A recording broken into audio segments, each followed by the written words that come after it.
Hey folks, Mark back with you. Hoping everybody's been doing okay these last few months. I know it's been a crazy, eventful slash uneventful year with everybody on lockdown. It has been, a memorable year to say the least. And hopefully things are starting to ease up. We'll see how that goes. But I hope you're all staying safe out there. Hope everybody's been making the best of it. I've been working from home the last few months, so I've been spending a lot of time here, sort of organizing the collection, organizing my CDs, getting rid of a lot of CDs that I just haven't played in ages. Got the 45 collection organized, that's up there, and also up top. And, just kind of taking stock of, kind of going back and listening to what I have and enjoying my own collection, rather than just buying bunches of records. I've kind of been going back and, rediscovering things I forgot about. And, but I have done a little bit of shopping. So like most of you, I've been doing some online shopping. And a lot of the things I bought, as a matter of fact, most of these things I bought are things that I enjoyed in the 90s, things that I had on CD or might have had digitally, but never owned on vinyl. And things, and the criteria was, did I really, really like the album? Is it something that I played to death and would really appreciate on vinyl, rather than just to have it. So I was a little selective about what I bought and found that some of these reissues of things that had come out from the 90s and even from the 60s, just stuff that's been reissued over the last few years, I've found that some of it's vanishing. Some of these reissues aren't being repressed indefinitely. There's kind of a finite time in which they're available. So I thought, well, this is a good time to go back and think about the things that you think about some of your favorite albums that you've had on CD or digitally and pick them up. So that's what I'm going to show you in this video is the albums I have picked up. Now, most of these I've spent between, $15 and $30. Most have been in the $20 range. $20 to $30, with shipping and all of that. But again, these are records I really like. So we'll start with the Aphex Twin. This is called Selected Ambient Works 85 to 92. This is an album I never even owned on CD. It seemed like everybody I knew had it in the 90s. And so I had it on tape back in the mid-90s, early to mid-90s. And then I had a CD burn of it. So I knew the album quite well, but it was, Amazon had a copy of this relatively cheap. And it's on double vinyl, not colored or anything, but it is double vinyl, no gatefold. But the pressing sounds great, and this is just terrific slice of left field electronic music. Definitely not as harder edge as some of his later stuff would be. This is a lot more, it's not all ambient, but it's definitely more, less abrasive than some of Richard James, aka the Aphex Twins' later stuff would be. So there you go. In the 90s, I discovered, really got into the 13th floor elevators. I was only aware of them in the 80s, so I bought the three albums, the Psychedelic Sounds of, this one, Easter Everywhere, and Bull of the Woods. Bought all those on CD in the 90s because that's the only way you could get them. And I really liked the first two especially, and got the first one on vinyl about a year ago. So went ahead and broke down and got this one, Easter Everywhere, their second album on wax, and glad to have it. Such a great album. I mean, tracks like The Slide Machine, Slip Inside, This House, If You Have Ghosts. I'm trying to think what else is on here. If You Have Ghosts isn't on here. It's She Lives in a Time of Her Own is on here. That's right. It's All Over Now, Baby Blue, cover of that. I've got Levitation. I mean, this is just a terrific record. So if you're into 60s jangly psychedelic pop, this thing is for you. 13th Floor Elevators, Easter Everywhere. This is a 180-gram repress. Now here's one I really liked. In the late 90s, I fell head over heels in love with Scott Walker and got the first four albums, Scott, Scott 2, Scott 3, and Scott 4, on CD, and played them endlessly. But Scott 4, the fourth album, was my particular favorite, and this is a repress. It is a Abbey Road Studio half-speed master of Scott 4, and this comes in beautiful gatefold sleeve. This is a lush, beautiful, romantic, sometimes sad album. There it is on the Scott, kind of a mock-up of the Phillips label, but it says Scott here. It's just a terrific album. I mean, it really it's one of those albums that is a whole mood. It's hard for me to pull one track off of this and say, this is what the album, this is the best song on the album. You really got to listen to the whole thing. It's not a long album. I think it's just over half an hour. But it just, his voice, the string arrangements, the overall mood is just unlike any other album that I've ever heard in my life. And this was one that I'd been after for a long time on vinyl, but never really pulled the trigger. But when this came out for a decent price on a Abbey Road Studio half-speed master, I had to get it. Scott 4 by Scott Walker. XTC, now they did 2 albums under the name the Dukes of Stratosphear. The first one is really more of a mini album, 25 O'Clock. I have that. Had that back when it came out, but I passed on this one, Sonic Sunspot, the second album. Just snoozed on it, didn't ever buy it, and over the last, 20 years or so, it's gotten kind of pricey. Even the Geffen Records American copy has gotten really expensive. So they remastered the album, reissued it as a gatefold sleeve, and gave it a nice, nice heavyweight vinyl treatment, and have put it out again. So I thought this would be a great time to buy it, and I love it. It's an album I never owned, never even had it on CD. So this was a real treat to be able to finally hear after all these years. This one only just came out on vinyl recently. The Chameleons, one of my all-time favorite groups from England, the post-punk era. They did 3 fantastic albums in the mid-'80s. If you're into moody post-punk, like The Cure and Echo and the Bunnymen, you must get Script of the Bridge, What Does Anything Mean, basically, and Strange Times. They're 3 '80s albums. They broke up after that third album in 1987 and remained not on speaking terms until the late 90s when they reformed, and they put this album out in, I think, 2000. I think this came out in 2000. 2001 maybe. And it's called Why Call It Anything? And it never got the vinyl treatment, but it has now, and it's been reissued on the Blue Apple label with lyrics inside. And the records are on colored vinyl. So one of these is on blue wax, and the other one is on red wax.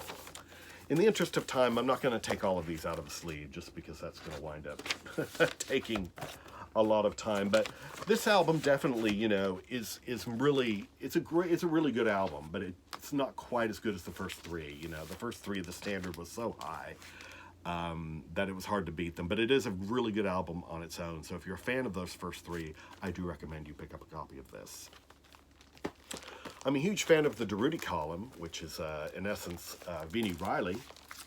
So I picked up 3 albums that have been reissued. And one of them, actually a couple of them recently reissued. This one, the Durutti column, Vini Riley. It's actually called his name. And this one includes a live album, WOMAD Live. So it's actually a double, and it's on clear vinyl.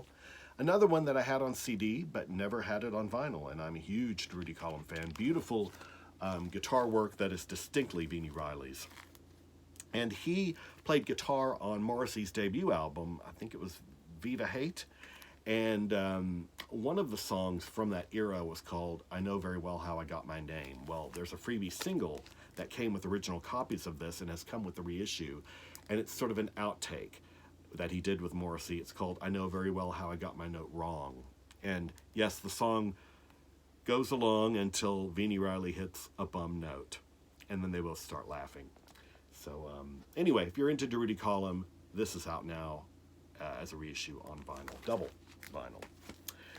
Another reissue on double vinyl is a 90s album from Durutti column called Fidelity, and this is on blue vinyl on the Les Disques de Crépuscule label out of Belgium, and includes 2 extra tracks that were not on the original CD release. This is one of my favorite albums by Durutti column. It's a lot more electronic than some of the previous albums, but it's still full of atmospheric, dreamy guitar.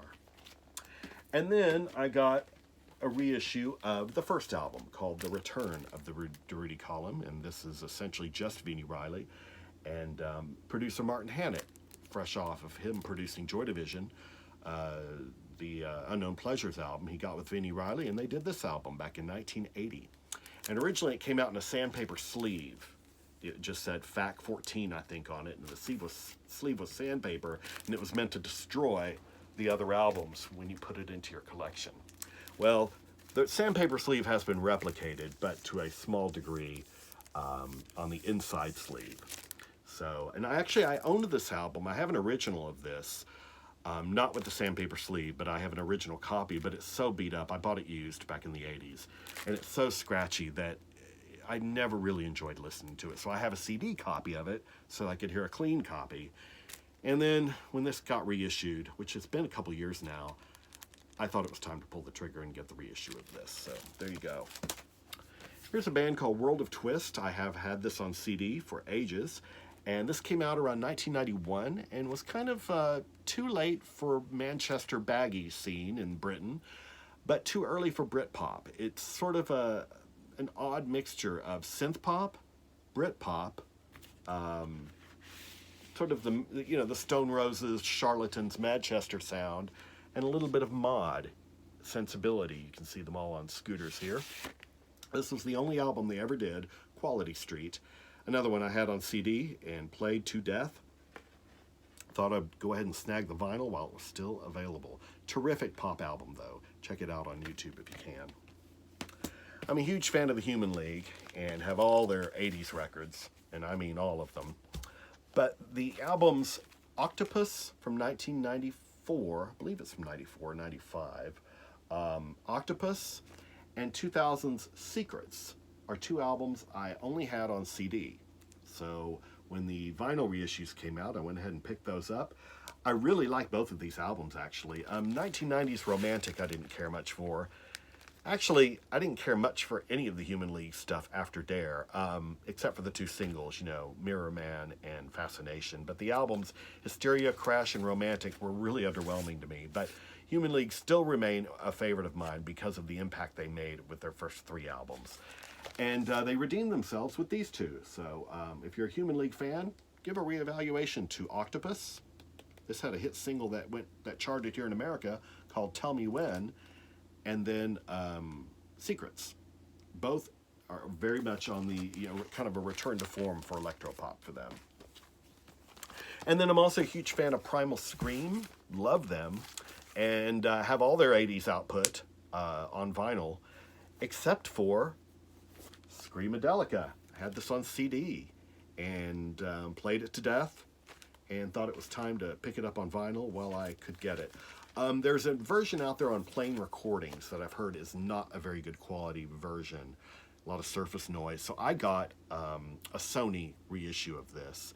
And if you're not familiar with it, it's just a great mix of bluesy guitar rock, dance, indie pop. It's just got a little bit of everything. Some ambient in there. Appearances from Alex Patterson of The Orb. Andrew Weatherall does a remix on here. It's just a terrific, terrific tour de force for them. But a lot of people think Screamadelica is their high point. But I think Primal Scream's high point is Vanishing Point from 1997. I really love this album. This goes everywhere from bluesy, stonesy rock to dub to dance to just left field electronica. It does everything very, very well. I mean, it doesn't sound like they're just, slumming it in different styles. I mean, Primal Scream really have always struck me as music enthusiasts, and their scope goes far and wide in terms of what they like to do musically. And I think this album really nails it. Vanishing Point. Pick this up if you can. It's terrific. And then another act that I've been into from the 90s is an act called Death in Vegas. Death in Vegas is the project of a man named Richard Fearless, who originally started off sort of like the Chemical Brothers, dealing more in dance music and heavy beats and dub, but has since ventured off into other fields like rock and just left field electronic meets rock. Just the albums are definitely a mishmash of different styles. They almost sound like compilations. This one, the Contino Sessions, came out in, I believe, in 1999 and features Iggy Pop on it. Aisha, a song with Iggy Pop on it. This is just a fantastic album. Again, running the gamut from dance music to dub to rock to just everything in between. If you're a fan of that kind of stuff, pick this up, Contino Sessions. And then this, I think, is even better. This is one called Scorpio Rising and features appearances from Noel Gallagher, features, trying to think of who else is on here. Noel Gallagher, Paul Weller, and one of the best tracks features Hope Sandoval from Mazzy Star doing a song called Hide Yourself. But this got the double album treatment. Again, another tour de force. Rock, dance, dub, drone rock, and everything in between. Scorpio Rising. And just a couple more here. Another one I loved during the 90s, Swerve Driver. This is the album that really turned me on to this group. Their third release from 1995, originally on Creation, and it's called Ejector-Seat Reservation. My old roommate had this album, the original copy of it, which goes for a nice sum of money, and so he played it for me and it really turned me on to it. So I since recorded it on tape and then burned it on CD and have loved it, you know, since then. And again, during this whole lockdown, I thought, you know what, I really would love to get this on vinyl, and knew that it had been reissued. And I will pull this one out because the sleeve, or the vinyl, is actually really, really nice. A lot of these releases, the Primal Scream, the Death in Vegas that I showed, and this are on the Music on Vinyl label. And I gotta tell you, if you see a reissue on Music on Vinyl, pick it up. They do a superb job. Not only with the sound quality, the quality of the vinyl, it's quiet, even when it's colored, you know, and marble vinyl, white vinyl, whatever, it still sounds fantastic, but they also do the best job at replicating even the labels. So this comes with a little booklet with lyrics and pictures, but the vinyl is so pretty.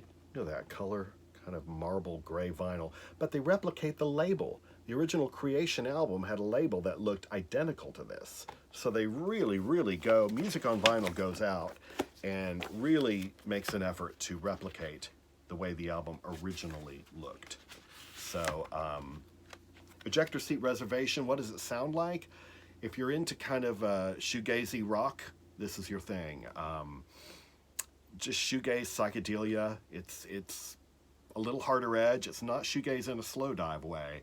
It's shoegaze more in a Black Rebel Motorcycle Club, Jonestown Massacre kind of way. It's just good, gritty rock with a lot of hooks, played very, very well.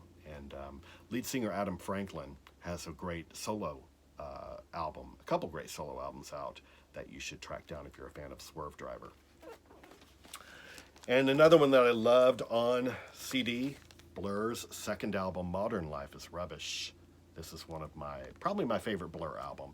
I really like Park Life a lot and The Great Escape.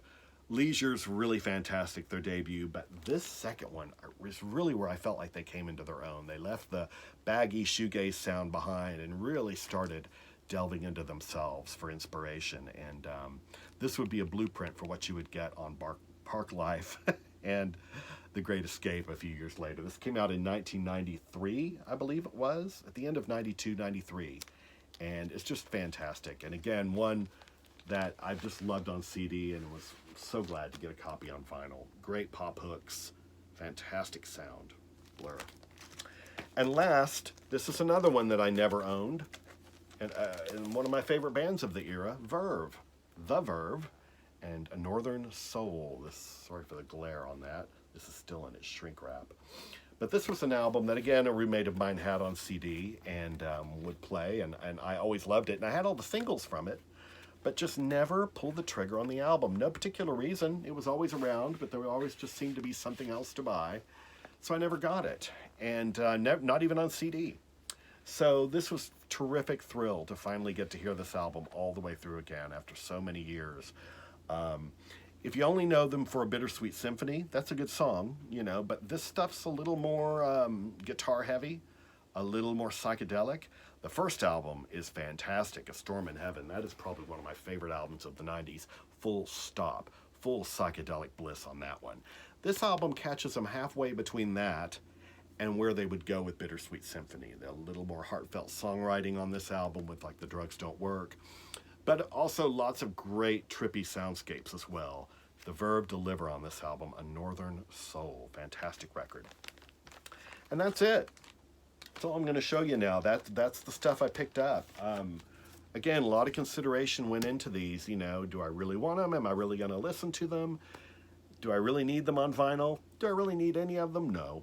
But they're albums that really were heavy in rotation for me, either digitally or on my CD player back in the 90s and up to now. So it's high time to get them all on premium wax reissues.